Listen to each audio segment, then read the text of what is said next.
Site visit by the bidder is mandatory. The bidder should visit the work site and obtain the site visit certificate by IIMB and Indian Institute of Management, Bangalore, and shall submit the copy of the certificate along with the tender. The Education Department. Coming to Government of Surrey, ఇంకా మిగతా departments సంబంధించి కూడా ఉన్నాయి. ఇన్ని చూపించాను నేను మీకు ఇప్పటికీ. ఇంకా చాలా ఉన్నాయి నా దగ్గర. ఎవరికైనా డౌట్ ఉంటే మన స్టేట్కి కూడా ఉన్నాయి, అవి కూడా ఇస్తాను నేను మీకు.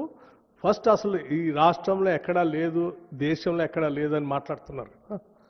సింగరేణిలో ఇప్పుడే పెట్టారని అంటున్నారు కదా. సింగరేణిలో ఇప్పుడు కాదు, 18, 21, 23 అది కూడా సింగరేణి వాళ్ళు పెట్టింది కాదు. అది కూడా ఇచ్చా మీకు, ఆ కాపీస్ కూడా ఇస్తాను. ఓకే, కమింగ్ టు ఇంకొక పాయింట్ రాశాడు. సో ఇవన్నీ ఎక్కడా లేవు.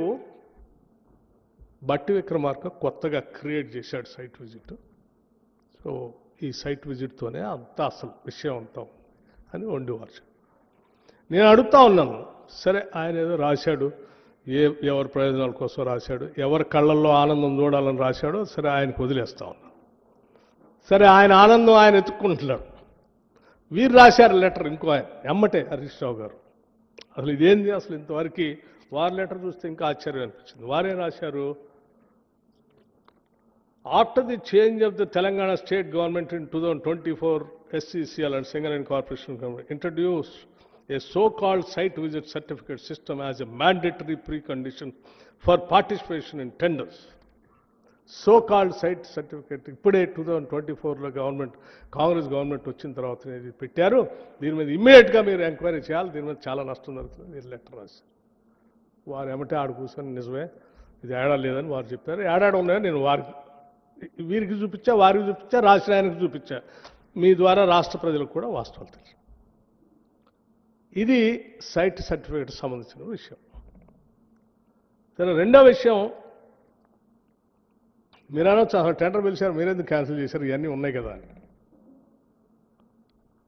కానీ నేను ఆ రోజు చదవడంలోనే రాష్ట్ర ప్రజలకు వాస్తవాలు తెలియకుండా దీన్ని ఎట్లా కంటిన్యూ చేస్తే ఇంకా అడ్డగోలుగా అభియోగాలు ఊహించుకోవటాలు మొదలైతే ముందు అది ఆపేసి వాస్తవాలు చెప్పేసి పరిస్థితులు ఇది ముందు క్యాన్సిల్. ద రీజన్ ఆల్సో నేను చెప్తా, ఎందుకు క్యాన్సిల్ అంత ఎమోషనల్గా నేను సింగరేణితో ఎందుకు అటాచ్మెంట్ ఉందో కూడా చెప్తాను నేను వైల్ కంక్లూడింగ్.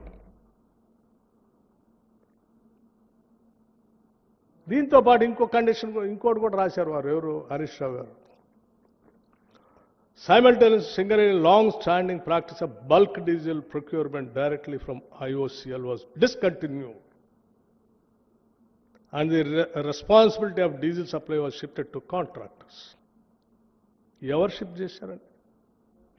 సరే, ఎవరు షిఫ్ట్ చేసినా కానీ డీజిల్ అనేది, కోల్ అనేది జిఎస్టీ మారక ముందు ఒక విధానం, జిఎస్టీ రేట్లు మొన్న రేషనలైజేషన్ చేశారు కదా, చేసిన తర్వాత ఒక విధానం.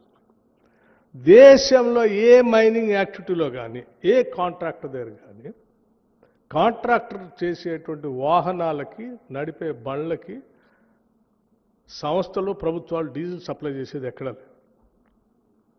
కేవలం సింగరేణి ఒక్క దాంట్లోనే నడుస్తోంది పాతకాలం నుంచి. దేశంలో ఎక్కడా లేదు. మరి కోల్ ఇండియాలో లేదు, ఆడలేదు, ఏడలేదు. ఎందుకు వేరే కాంట్రాక్ట్స్ ఇరిగేషన్లో లేదు, రోడ్ కాంట్రాక్ట్లో లేదు. ఎవడు బండి ఏం తెచ్చుకుంటాడో తెలియదు. ఇవాళ వచ్చిన మారిన పరిస్థితుల్లో వెహికల్స్లో ఇప్పుడు ఫార్చునర్ 1 కిలోమీటర్కి ఎన్ని లీటర్ డీజిల్ కావాలా? అదే ల్యాండ్ క్రూజర్ అయితే 3 కిలోమీటర్లు 5 కిలోమీటర్లు వస్తుంది. ఫార్చునర్ అయితే 10 కిలోమీటర్ 12 వస్తుంది. ఇంకోటి అయితే 20 కిలోమీటర్లు కూడా వస్తుంది. నువ్వు ఏది లెక్కేసి ఏ వెహికల్స్ ఇస్తావు? హెవీ మెషిన్స్ వాడుతున్నట్లు కొత్త టెక్నాలజీ వచ్చి ఎక్కువ దాగుతూ ఉంటాయి, లేకపోతే లోకల్గా ఉన్న బళ్ళు ఇంకో రకంగా దాగుతూ ఉంటాయి. ఏది ఎట్లా కట్టాలో తెలియదు. ఆ పరిస్థితుల్లో వీళ్ళు అసలు ఇదంతా ఏం జరుగుతుంది అంటే వాళ్ళు తీసుకొచ్చి నాకు, సార్ ఈ డీజిల్లో ఒక సందర్భంలో 2 చోట్ల చాలా పెద్ద డీజిల్ థెఫ్ట్ జరిగి పెద్ద స్కామ్ జరిగింది, దాని మీద విజిలెన్స్ కేసు కూడా నడుస్తున్నాయంటే, అయితే దెన్ దేశంలో ఏముందో ఎగ్జామిన్ చేసుకోండి అని వాళ్ళ మేనేజ్మెంట్ వాళ్ళకి చెప్తే వాళ్ళు దేశంలోనే అన్ని ఎగ్జామిన్ చేసుకొని ఆ డీజిల్ అనే దాని మీద థెఫ్ట్ జరగకుండా ఆ బిజినెస్ కేసులన్నీ పెట్టుకోండి దీంట్లో. సరే పెట్టుకున్న తర్వాత కూడా నేను అడిగా అసలు దీనికి దానికి ఏంటంటే, సార్ అప్పుడు కోల్ మీద 5% ఉండేది జిఎస్టీ, ఇప్పుడు ఈ ప్రభుత్వం వచ్చిన తర్వాత 18% చేసింది. ఇన్పుట్ అవుట్పుట్ దాని బ్యాలెన్స్ అవుతుంది. అట్లాగే ఉంచితే సింగరేణి తడిసి మోపిడవుతుంది, సింగరేణి మీద భారం పడుతుంది. సో సింగరేణిని ప్రొటెక్ట్ చేయడం కోసం చేసుకున్నాం. ఈవెన్ దెన్ మరి మీరే చేశారని, మేం కాదు సార్, అప్పుడే చేశారు, అప్పుడే మార్చారు. ఎప్పుడు మార్చారు అని అడిగాను. ఎప్పుడు మార్చారు అంటే దానికి సంబంధించి సింగరేణి ఇప్పుడు మనం నైని కోల్ బ్లాక్ అనుకుంటున్నాం కదా, నైని కోల్ బ్లాక్ సంబంధించి ఓబీ టెండర్లు అప్పుడే వారి హయాంలోనే పిలిచారు. వారు కూడా దీంట్లో కూడా రాశారు. ఆ కాంట్రాక్ట్ కూడా అత్యంత అనుభవజ్ఞుడు, ఆయన మామూలుడు కాదు, ఇంద్రుడు చంద్రుడు. ఆయనకి ఇస్తే ఆయన కూడా దీంట్లో పోటీదాడు అంటే సంతోషమే. మరి అప్పుడు ఓబీ నుంచి అప్పుడే చేస్తుండం, మరి అప్పటి నుంచి మొదలుపెట్టినాను ఇంతవరకు ఎందుకు చేయలేదంటే, సరే రకరకాల కారణాలు చెప్పారు. 2014 నుంచే మొదలు పెట్టాలి కదా, 15 నుంచే చేయాలి కదా, చేయలేదు. 2023-24 తర్వాత నేను వెళ్ళి ఆ ముఖ్యమంత్రి గారిని కలిసి, ఒరిస్సా ముఖ్యమంత్రి గారిని కలిసి, అక్కడ ఉన్నటువంటి ఫారెస్ట్ మినిస్టర్ని కలిసి, అధికారులను కలిసి, వారందరితో మీటింగ్ పెట్టించి క్లియరెన్సెస్ అన్నీ ఇప్పించేసి మొదలుపెట్టారు. వారికి టెండర్ ఇచ్చినప్పుడు, ఇది ఎప్పుడు ఇచ్చారండి, 24/7/2022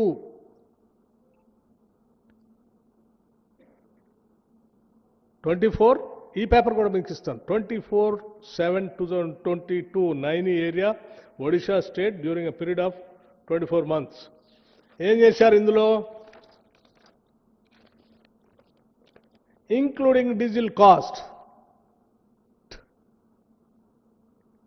ఈ డీజిల్ కాస్ట్ కాంట్రాక్ట్ దాని బదులు దీంట్లో పెట్టుకొని కాంట్రాక్ట్ సింగరేణి సప్లై చేసే బదులు కాంట్రాక్ట్కి ఇంక్లూడ్ చేసి కాస్ట్ వేసి ఇచ్చారు, లెక్కేసి. అదే ఆయన రాశాడు. ఎందుకు మార్చారు మీరు, మార్చింది ఎవరు, ఇది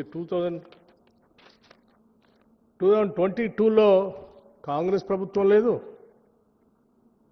బట్టి విక్రమార్క లేడు.